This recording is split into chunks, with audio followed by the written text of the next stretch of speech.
Hey, I'm back with the Civic SI build, and I wanted to wrap it up, walk around and show you what was done to it, and give you some pointers on some do's and don'ts. One of those don'ts being a pretty big one that we encountered on the first dyno session to do the baseline. I actually had to do it twice, trying to figure out what the issue was. But again, this is the 99 SI. We put the B20 block in it, had the block sleeved by Golden Eagle so that it will be capable of handling the boost pressure, the power, without worrying about cracking a sleeve or anything like that. 9.5 to 1 compression, or 10 to 1, I can't remember right now. Aries piston, manley rod, pretty much our standard combination as far as compression and rod. It's got the B16 head that came off the car originally. So stock B16 head, stock cam, stock intake manifold, stock throttle body. From the block up is all 100% stock how it came. All we did was freshen the head up, get it cleaned, and put back on. It's using our SX500 ball bearing turbo kit, AC compatible. I also had to repair the AC in the car. It was missing a bunch of lines and broken clips, missing plugs. So all that's fixed. AC is working 100%. Ball bearing precision 5830 turbo option. For fuel, we did a set of 1000 cc grams injectors, a 255 fuel pump, and our fuel line, and that's it. Fuel system is very simple. It's tuned on a Honda S300 V3. Very standard stuff. So this is a very repeatable build that I've done it I don't know how many times as far as building them, putting them in a box and shipping them off. I do this turbo setup a lot. The only thing different is I did a custom catch can on it. It's using our B series block plugs to vent the block. We have a new combination with the level 7 vented valve cover port, so I'm using that on here so the catch can has 4 ports going to it, 2 from the valve cover, 2 from the block, and you'll see on the video it breathes very well and does what it's supposed to do. But yeah, let me get closer to it and get this other part to show you what the #1 don't is that had us chasing our tail on the car. Okay, like I said earlier, the car was driven in actually from Georgia. So I reused a stock head, everything from the block up, including the distributor. Our first dyno session, the car drove fine at a boost. I mean, if you put it around town while we're doing the street tune setup, the car drove 100% normal. Actually drove great. So you would think everything was good until it got on the dyno, and in the upper RPM, it wasn't making any power, like doing nothing above 6 grand. And the car didn't really want to turn up any higher, didn't want to make any power, and it wasn't making any power, but it drove fine. There wasn't any kind of spark blowout, no kind of issue, no check engine light. I got it back here thinking maybe there was a head gasket issue. We came over, scoped the head, pulled the valve cover back off to make sure the motor was in time, which it was 100% in time by the crank pulley and the cam gears. Everything was good. Spark plugs were good. Put it back together, drove it again, and it was the same issue. Come to find out, after about 30 to 45 minutes of street tuning it the second time, it finally threw a TDC code, which pointed to the distributor again, which, crossed my mind. But again, usually when you have a bad distributor, it'll throw some kind of other sign to you as to how it mechanically runs, as far as spark blowout or just other issues.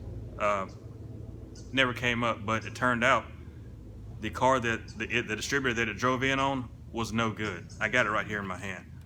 You'll see these aftermarket B series distributors. This was on the cars that came in. There's no casting mark from Honda on it. The only mark is this right here.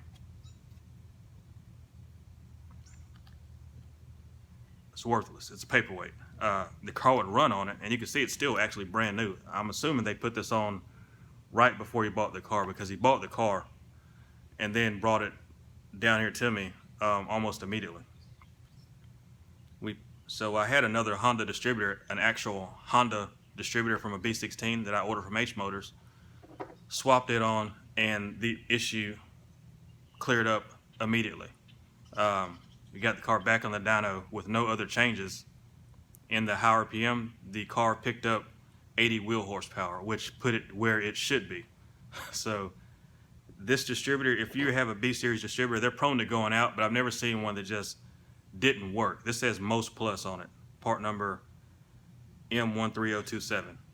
You don't want this. The car will drive fine, low RPM, but in the uppers, I don't know if it was pulling timing or what the issue was, but this distributor did not work, and it took quite a while, and it gets expensive trying to troubleshoot something like that, because again, you're using dyno time and tuning time, trying to find something that if the car sat and idled, it worked out perfectly fine.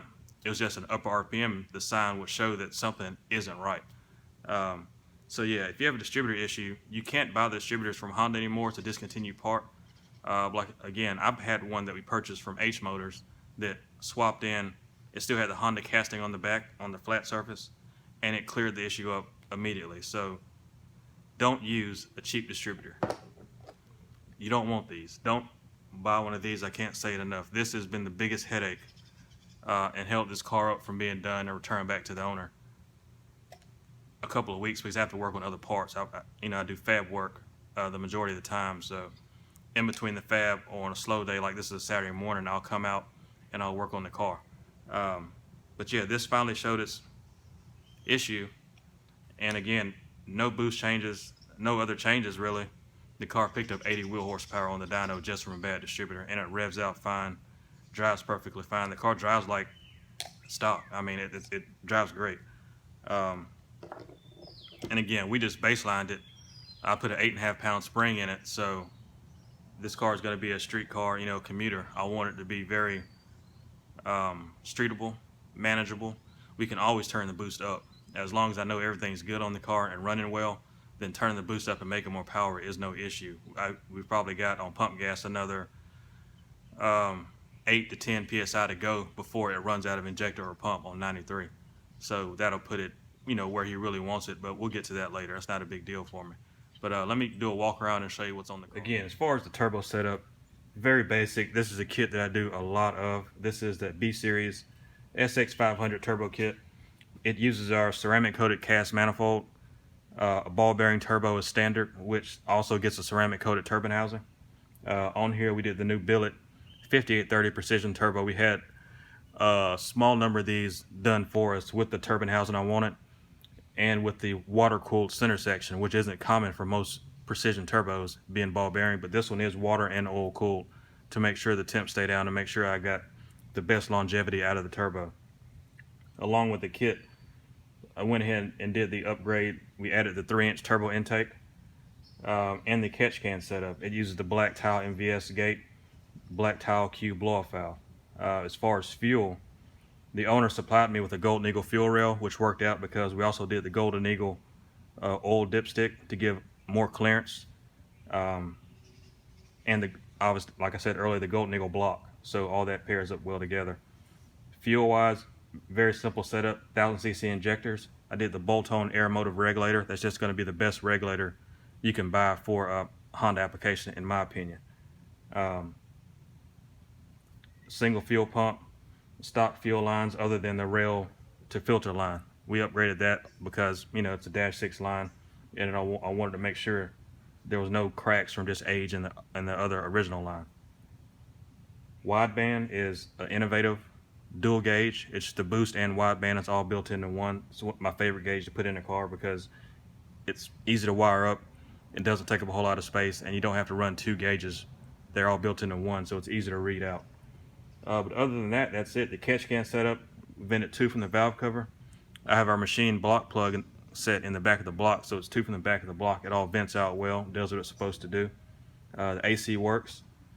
The dump tube on here is recirculated back into the downpipe, so the car is super quiet for what it is. It's 2.5-inch downpipe, recirculated dump tube.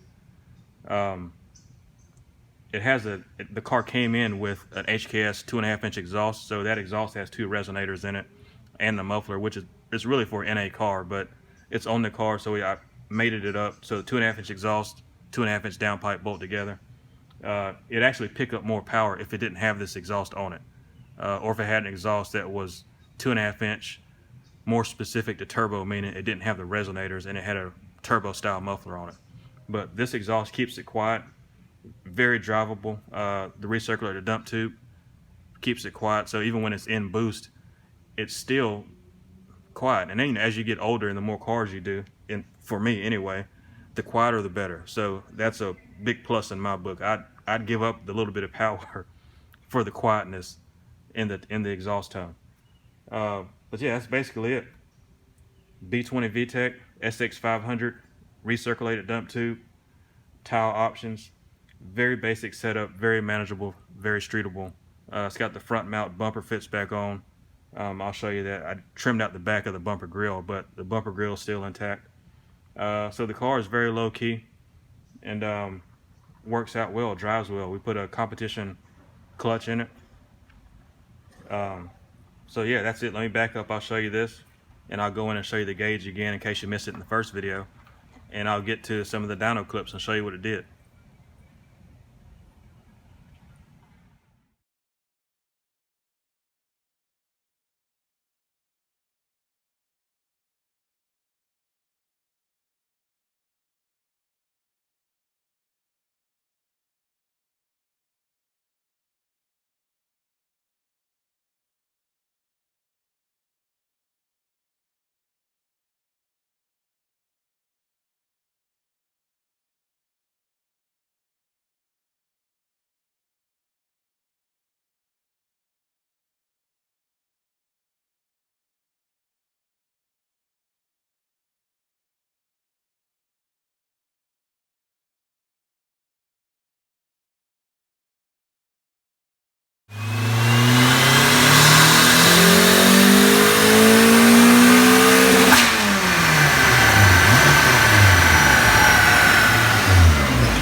And that's basically it on the SI. I'm going to put a thermostat in it.